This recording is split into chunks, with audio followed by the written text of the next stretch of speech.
Hey guys, it's Beer Taster. Guys, it's been a while since I've posted a review, and I've really slowed down with my reviews just because I've been so busy, guys. I've been real busy the last several weeks with work, with other things. So my beer reviews slowed down, guys, and apologize for that, but I thought I'd come back today and have a little time here. I'm at a job site. I'm the only one, and it's okay for me to have one beer here right now, guys. So I'm just going to do that. I'm just going to show you guys Miller High Life, which is a beer I've reviewed before. But I just wanted to take the time now to speak about it in a little more length here, guys, because I think it's it's an American classic and it deserves a little more attention, guys. Right now, it is Thanksgiving was just the other day, so it's the end of November 2014, and currently Miller High Life has these limited edition artistic bottles, and there's a whole series of them based on different Miller High Life memorabilia that they've come across, and then based on that older artwork from that memorabilia from back in the day, they've redesigned some bottle labels. So I like this one a lot. It's the Girl in the Moon, guys. The Girl in the Moon. Legend has it that this original drawing, this isn't the original, but the original drawing was based on Frederick Miller's daughter. She was a beautiful girl, and she was the inspiration for the original Girl in the Moon, which normally where it says limited edition up here is where you see the image of the Girl in the Moon on the regular Miller High Life bottles, which I think the normal labels are really nice on Miller High Life, but these artistic ones are nice as well. And you can see there she is. She's holding a glass of beer. She's holding a bottle. She's got like a whip.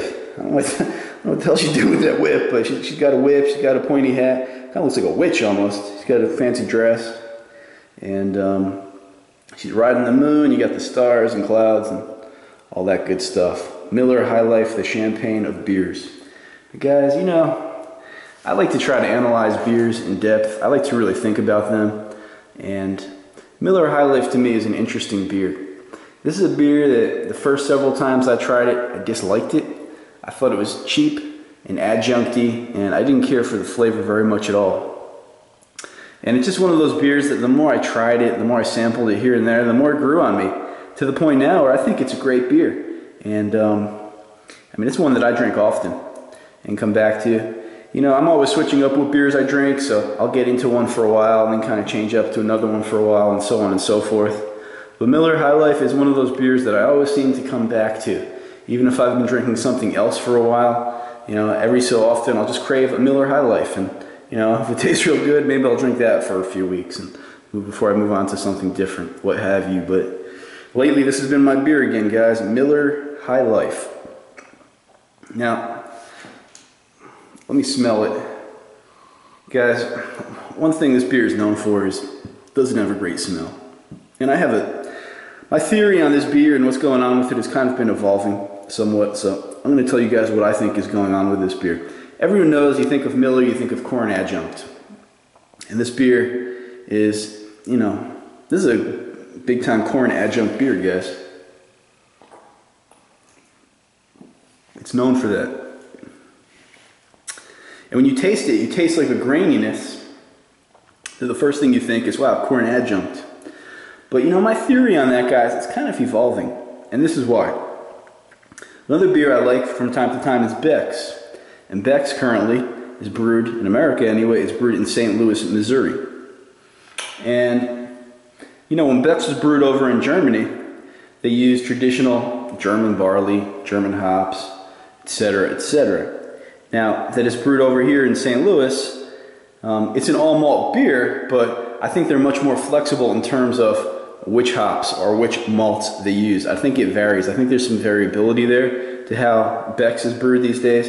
And the reason I'm saying all this is because the last batch of Beck's that I drank, to me, tasted very grainy and husky and corn-like. And if I didn't know any better, I would say, hey, there's corn adjunct in this Beck's. I mean, it really tasted like that corn husk flavor strong.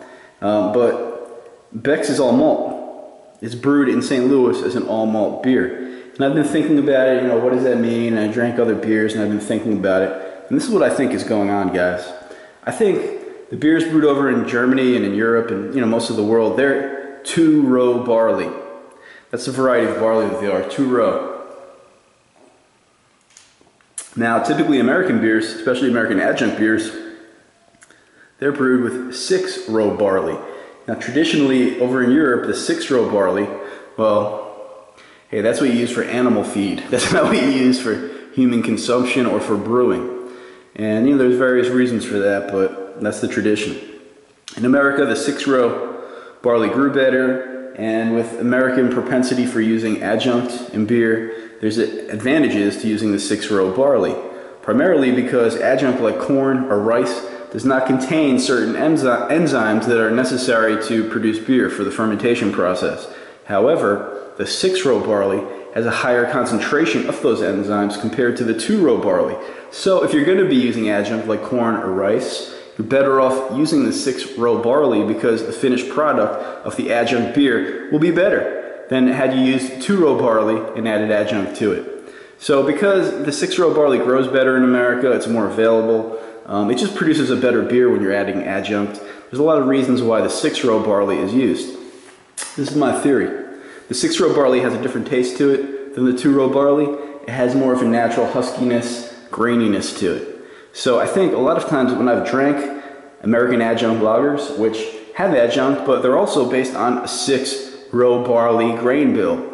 I think I've been confusing the graininess that I'm tasting and just kind of blaming it all on the corn adjunct without realizing that a significant portion of that grainy flavor is actually coming from the use of six-row barley.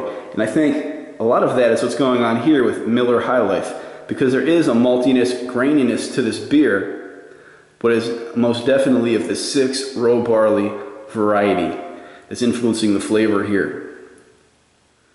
And as I taste this, I'm going to kind of explain what I mean by that. But let me just, you see this, the look, guys, it's a beautiful adjunct lager look-wise. It pours with a big head, got a lot of carbonation. Part of that is because of the hop extract they use. Part of it is because of the six-row barley. The smell, it's just that kind of harsh graininess. The smell's not great. It's okay though. But the flavor, let's get into the flavor. Let's dig into this a bit, guys.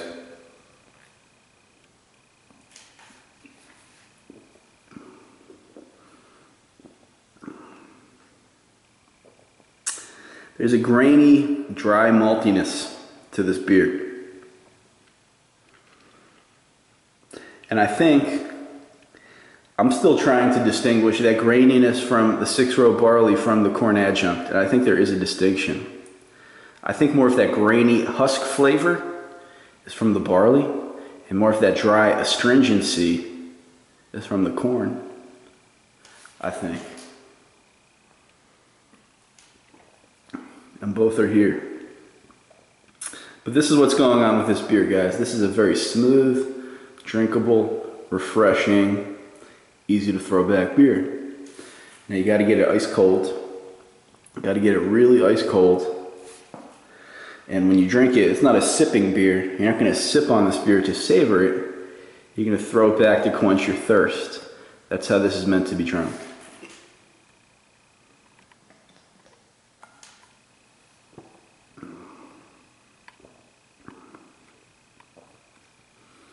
And I like it.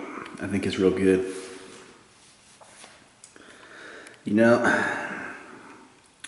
This is the kind of beer you don't really want to think about too much while you're drinking. You don't want to savor it or analyze it, but after a long day's hard work, after you've been out in the sun, after you've been working hard, you're tired, it's the end of the day, you're hot, you're sweaty. Man, you get some of these, get them ice cold, and throw them back. Guys, this is where it's at, man. This is a good beer for that purpose. And it's got a good flavor. It's just one of those flavors, you got to drink a lot of it to understand it. The more you drink it, I mean, I'm still wrapping my head around this one, to tell you guys the truth here, this Miller High Life. Because it's got the grain flavor, but it's got a maltiness and a dryness. And there's something satisfying about the flavor.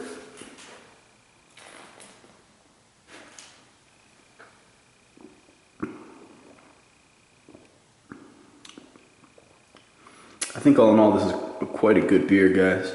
And I mean, the price, you can't beat the price on this. It's less than $8 for a 12 pack of the bottles. It's like $7.50 or something like that for a 12 pack. Maybe it's cheaper where you live, but that's what it goes for here. I mean, that's dirt cheap as far as beer goes. And there's something satisfying about this beer, guys.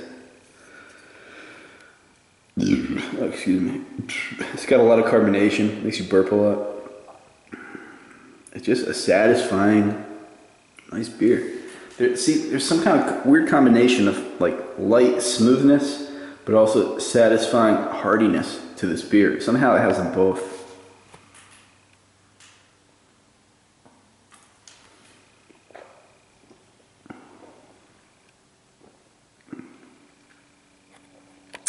There really is a nice maltiness to this. It's that 6-row barley. It has kind of that grainy, husky maltiness. There's some dryness and slight astringency, I think, comes from the corn. There's just a slight dry bitterness at the end. You can't really taste the hop, but just know there's a balancing dryness at the end. A lot of carbonation. Got a light body.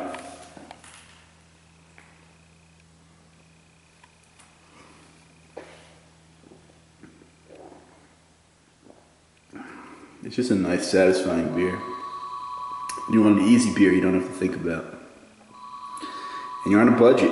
I mean, I like this beer, guys. Yeah, it's not, it's not like a really high quality beer, the way a craft beer would be. It's totally different from that. It's totally different, but it's good. Guys, it's Miller High Life. I think it's a good beer. I think you should give it a second try, third try, fourth try, 12th try until you get it, because it's good and it's worth trying again. Get it ice, ice cold. I like to pop this in the freezer for like 30 minutes where there's just a little bit of ice starting to form at the top. And I even have a bottle koozie. From there I put it in the bottle koozie to keep it cold, guys. And drink it like that.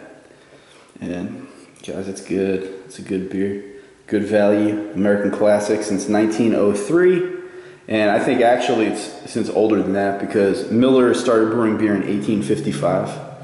And from what I've been able to understand on the internet, this really is their original beer, in current adjunct form.